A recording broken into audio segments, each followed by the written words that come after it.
gabi na ang sa box A ay pwede pong marami ang ilagay na pangalan. For example, sa school, pwede pong ilagay yung pangalan ni principal o yung pangalan ni AO. No? Ilalagay po natin dito kasi mayroong authorized na may authorization na galing kay principal na pwedeng mag-sign under sa box A si AO. Kaya pwede po natin siyang ilagay yung pangalan ni AO at saka kung wala naman si AO, ang mas authorized naman dyan is yung principal, kaya kailangan din po ilagay natin ang pangalan ni principal. Then, ilagay ko lang dito, Juan de la Cruz, naglagay lang po ako ng dami. Then, dito si principal. Then, lagay natin dito si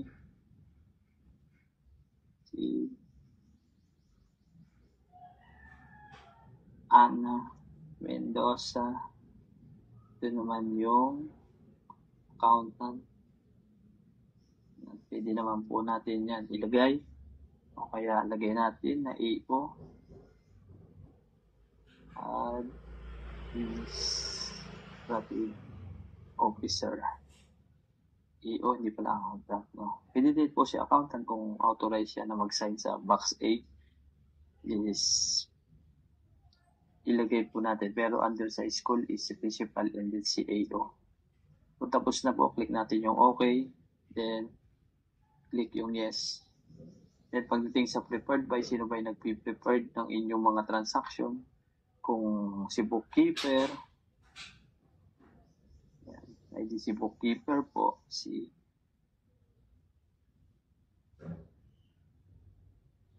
Ali Cruz. Ito naman si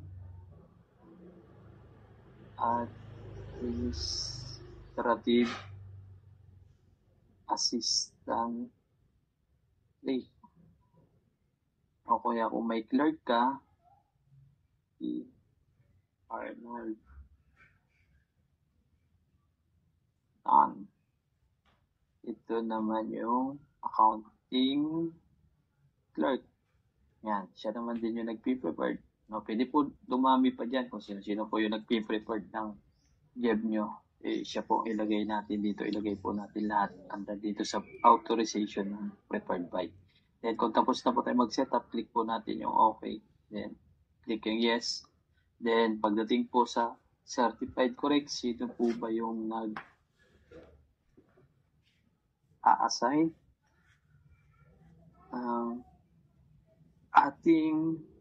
Yung sino ba nagsicertified sa office natin, kung si accountant. Yan, type lang natin yung ating approval code.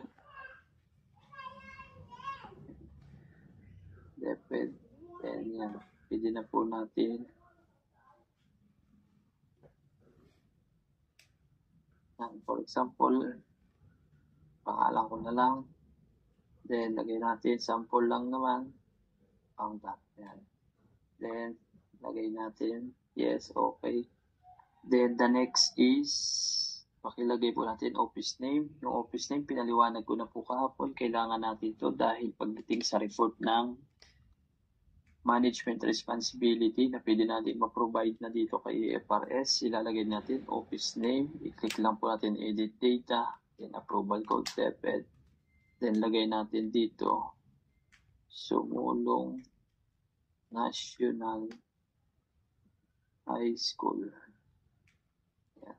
Then, lagay natin dito, for example, kung sumunod ng sa year-end na lang i-print yung management responsibility, pwede pong December 31, 2025. Then, i-click po natin yung X para ma-close. Then, next is paki-fill up po natin yung sa management responsibility. Sino po ba yung naandito sa management responsibility? Click po natin siya. Lagay ang approval code.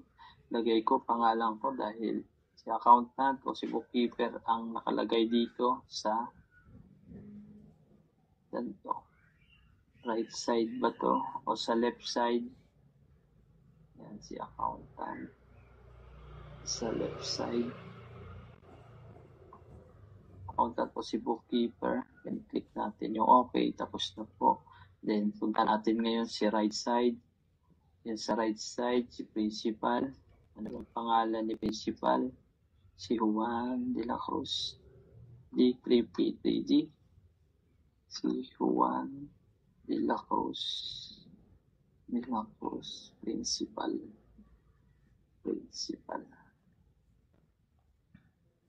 Yan. Okay na, i-close na po natin. No? Ayan. Pagdating naman dito sa office address, ilalagay po natin yung office address. Ang password po ng office address D3P3D. Yan. Ilalagay po natin, for example, Meralco Avenue, Pasig City. Ang area code 1600 po. Example, lagyan natin ang area code. Then close natin siya. One time lang po paglalagay ng office address, isang beses lang, at huwag nyo gagamitan ng enter. Lagi pagtapos na kayo mag-type, i-click nyo lang yung okay, then i-close. Then ngayon tapos na po. Ang kailangan na lang natin, ang kulang natin is bank account list and the pay list. Ngayon, yung dalawang template na yun o yung forms ay gagamitan na lang po natin ang ating pag-i-import. Import bank account list, i-click po natin siya. Yan, then click mo yung browse. Hanapin po natin kung saan nakasave. Dito po siya sa folder ng IFRS 2025. I-click ko yung table bank account number. Then may data na po siya nakalagay. Then click ko yung proceed. Then successfully imported. Once na successfully po ang pag-i-import, i-click lang po natin yung clear para mabura yung path name. Then tsaka tayo i-click. Tsaka natin i-click yung close o yung cancel. Yan. Then the next is yung pay list. I-click ulit natin. Yan, ito yung pay list. I-click ulit natin yung import data facility. Then, hanapin natin yung import creditors list. Yan. Then, i-browse. Then, yung table creditors na template. Then, click yung OK. Then, i-click natin yung proceed. Once na successfully po yung pag-import, click yung OK, then i-click yung clear, then click yung cancel, then yes. Yan, nasunod na po yung first procedure natin sa paggamit kay IFRS, na import na gawa na. Then ngayon, gusto nating i-import naman ang ating beginning balance by using the template na binigay ko. Unang-una na gagawin po natin is import natin yung table gem muna. Yan. Then, i-click po natin yung browse. Select po natin yung table gem regular fund 2025. Then, click natin yung proceed. Nag-successfully. Then, ngayon, next is click yung clear. Then, cancel o close. Yes. Then, ano yung next? Then, ang next is i-import natin yung table gem details. Yung table gem details, ito po, nandito na yung ating beginning balance, yung entries niya. Dito po siya na makikita. Then, select natin table gem details. Then, click yung OK. Ayan yung path name. Then, i-click natin ulit yung proceed. Nag-successfully po ulit. Then, click yung OK. Then, click yung clear. Then, once na blanco na po siya, i-click natin yung cancel o close. Yes. Then, tapos na po natin yung first procedure na pag-fill up ng mga important data na kailangan sa loob ni IFRS. Then, ang gagawin na po natin is yung next procedure, mag-create na po tayo ng ating individual account. I-click lang po natin yung login. Then, i-click natin yung create an account. Then, i-type po natin yung approval code na central. Yan. Then, pagdating po dito sa pag-fill up ng create your account, pagdating dito sa first field, yung user login, saan ba natin makikita yung tinatawag na computer name o yung computer name ng unit natin? Dito po natin siya makikita. I-click lang natin yung start menu. Then sa start menu, meron po ditong image na parang tao, no? I-click lang po natin yan. Then, ang equivalent po niya is user. Then, yung user na yan, siya po yung itatype natin under dito sa user login, user. Then, hinihingi yung full name natin. Lagay natin yung full name. Yan. Then, yung verification code po is binigay ko na po kasama po ng mga approval code, yung verification code. Per region na po ang verification code. Kaya ako gagamit lang po ako ng dummy verification code. Then, create ng password. Kayo po ang bahala kung gusto nyo, kung ilang digits o mga number o letra na ilagay nyo dyan ng pag-create ng inyong password. Ako pwede pong isa lang character ang nilagay ko para mas madali. Then ngayon, under sa organizational code, hanapin nyo po yung specific na organizational code ng inyong school. No? Para siya po yung mag-a-appear pagdating sa header. Then ako, i-click ko yung sa central office. Ayan, lumabas. Ito yung aking location code. Dito yung description, City of Pasig. Then yung central office yung name. No? Then, i-click natin yung enter. Then, successfully daw po, i-click ko yung okay, login. Pagdating sa login, once na successfully po yung paglalagin natin, i-click lang po natin yung button na to. Yun, automatic na mayroon na yung pangalan ko. Ibig sabihin, naka-create na ako ng account. Then, pwede ko nang i-type yung aking password. Then, i-click ko yung enter. Then, ngayon, kung titingnan natin, ito na po yung pinaka-main page ng system or yung tinatawag natin na navigation facility. Kung titingnan natin ano ba yung mayroon dito sa navigation facility, meron po dito yung tinatawag na beginning balances na facility. Dito po kung ayaw nyo na mag-import ng beginning balance at gusto nyo na mag-type ng inyong beginning balance, ito lang po yung ating isi-select, yung beginning balances, no, na button. Then, kung tayo naman po ay tapos na mag-include ng ating beginning balance at mayroon po tayong in-include na rin po na NCA sa loob ng system at gagawa po tayo ng DB, ito po ating isi-select yung DB preparation. Then, kung sa DB preparation is wala ka na pong ipapasok para mag-generate ng DB, kung hindi, ang ipapasok mo na lang ay yung mga non-cash, yan po yung mga na-receive, yung mga non-cash transaction, yung mga adjustment, NCA na na-receive mo, mga remittances, dito po natin siya ipapasok under sa new transaction. No? Ang tanong, pwede din po ba natin ipasok yung ating disbursement sa new transaction? Pwede po natin ipasok yung mga disbursement transaction once na ang DB preparation mo ay nasa Excel file. Kung sa Excel ka po gumagawa ng DB, nag-prepare ka ng DB sa Excel, meaning hindi mo ginagamit ang DB preparation AFRS, hindi ka po kailangan pumunta kay DB preparation dahil nga Excel ka gumagawa. Meaning, pag na-approve na po yung nagawa mong DB through manual, papasok pa rin po kay AFRS o i-encode mo pa rin kay AFRS yan yung DB na na-approve mo under po dito sa new transaction. Meaning, walang DB preparation na nangyari kay AFRS. Pero once na-approve na yung DB na yon na ginawa mo manual, ipapasok mo pa rin po siya under kay new transaction. Then sa transaction review, yung mga transaction na ang status ay for approval pa, hindi pa siya na-approve, dito po natin siya makikita. At yung transaction review facility na to ay may dalawa pong facility na makikita. O yung facility ng accounting and also the facility ng cashier. Bakit po ba may facility ng cashier?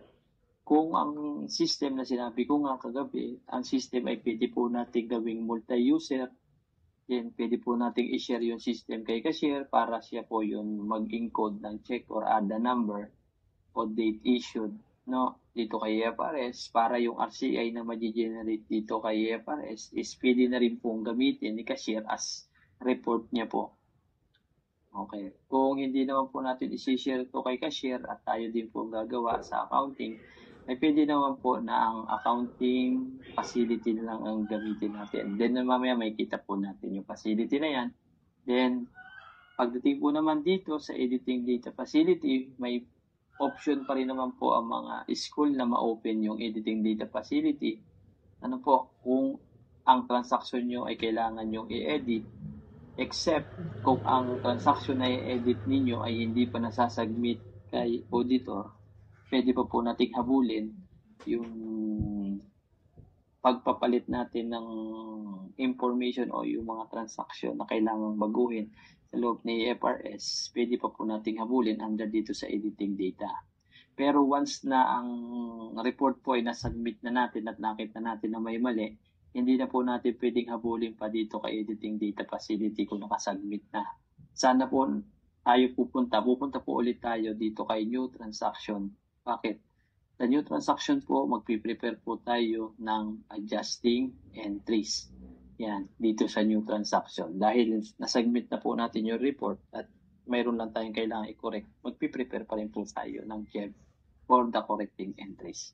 Then yung cash advances, ito naman po yung pwede nating i-monitor. Lahat na nag-grant ng cash advance sa loob ni system ni IFRS ay pwede po natin siya makita dito under sa cash advances. Then may facility nga lang po dito na hindi na po nakalink sa pag-generate ng DB, yung report for the cash advance like yung liquidation. Sa liquidation part po ng report is kayo po yung maglalagay ng monitoring doon, no?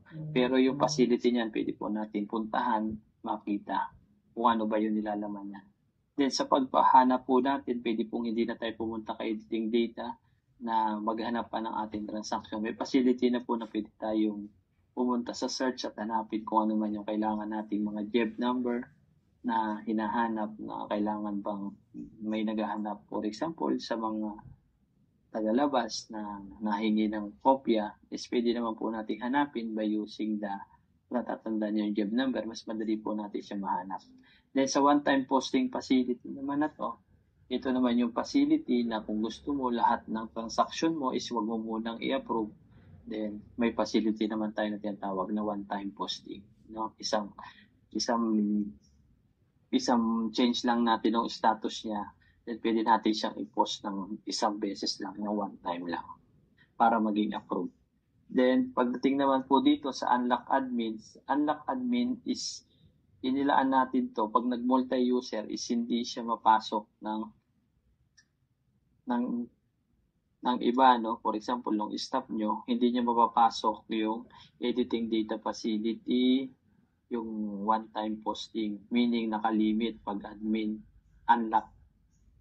Pag admin unlock po yung i-click natin, lahat po na facility na to pwede natin ma-view. Pero pag unlock accounting, limit po, hindi po natin pwedeng mabuksan si editing data at si one-time posting.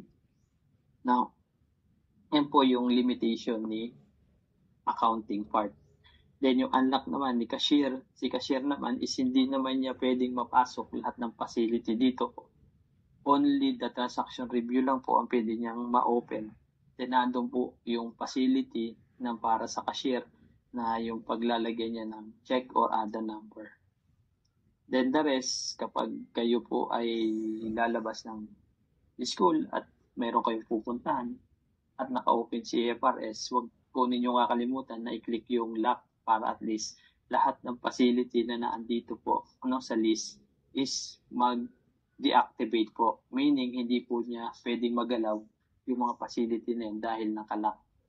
Then, kung gusto niyang i-open yan, kailangan i-click muna niya dito sa unlock yung mga approval code na kailangan. Yan, yung mga kailangan. Yan.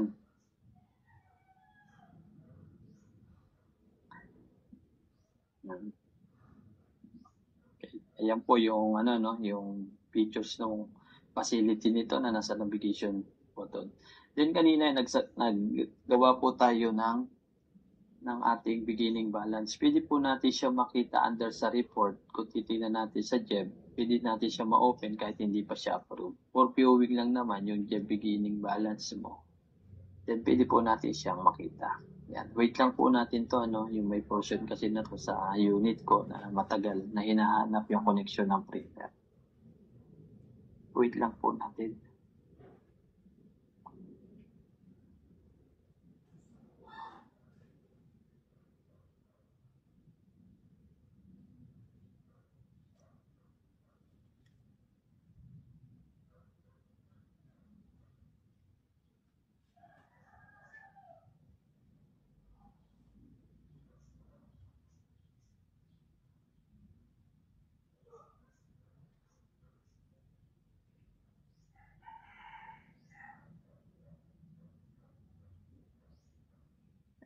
Yan, ito na po yung output nung ginawa natin kanina. Nag-import po tayo natin beginning balance. Ayan, yung beginning balances natin.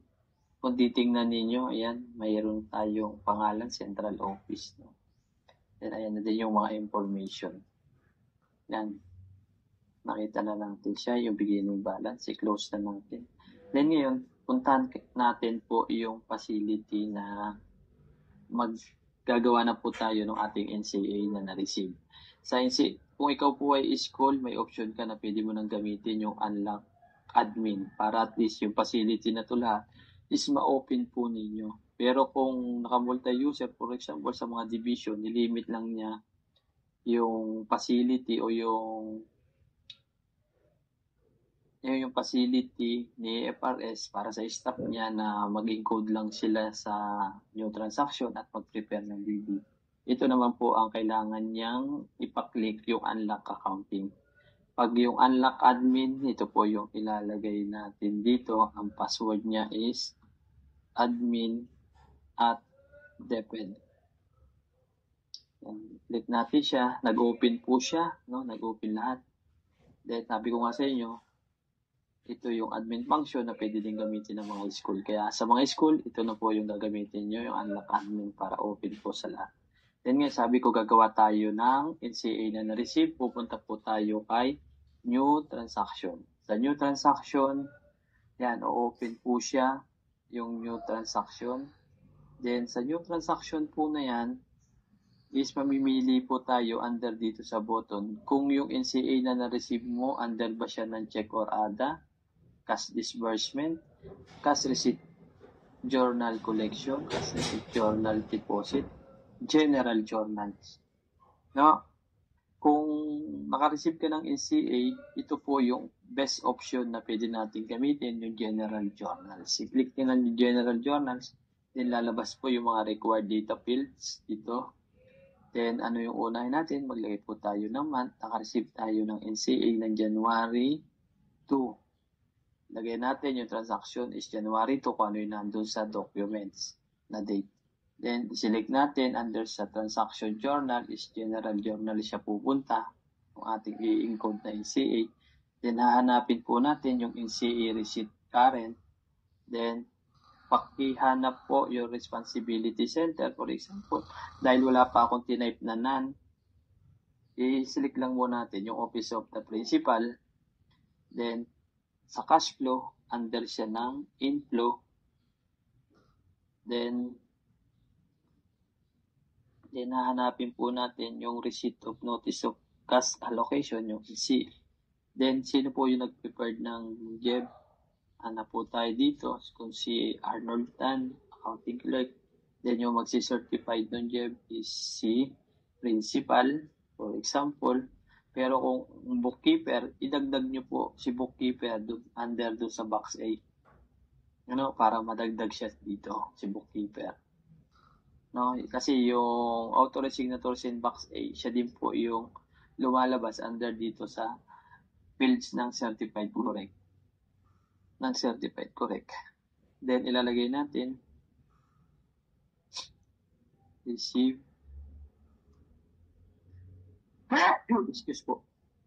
receipt of NCA for the month of January 2025.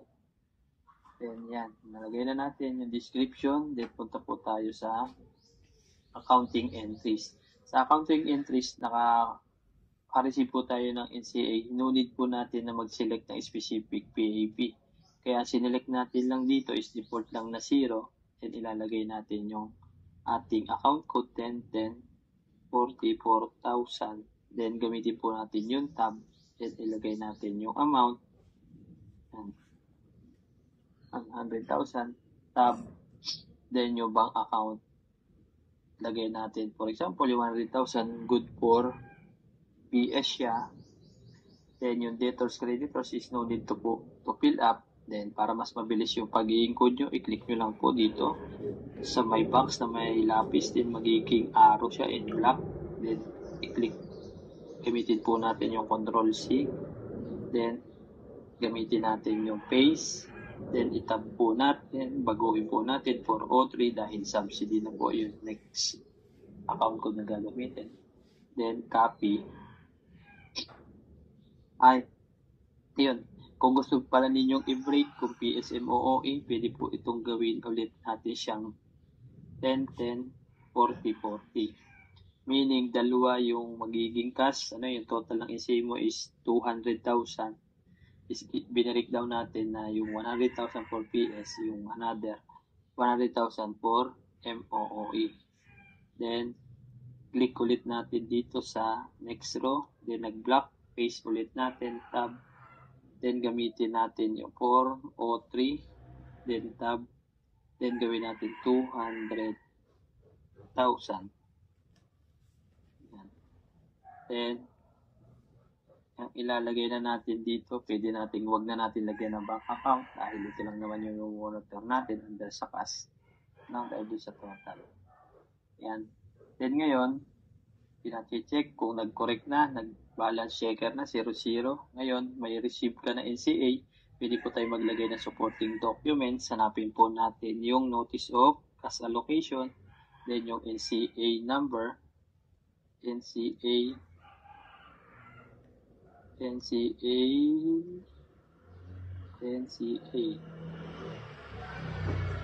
number na 2025-001. For example, then dated siya ng January 2. Yan, kung wala na po, hindi okay na po siya. Then, pwede po natin munang i-click yung update. Then, i-click natin yung view JEB. Nakikita natin yung output. Ito yung output ng ating JEB. Yan. Yan yung output ng ating JEB.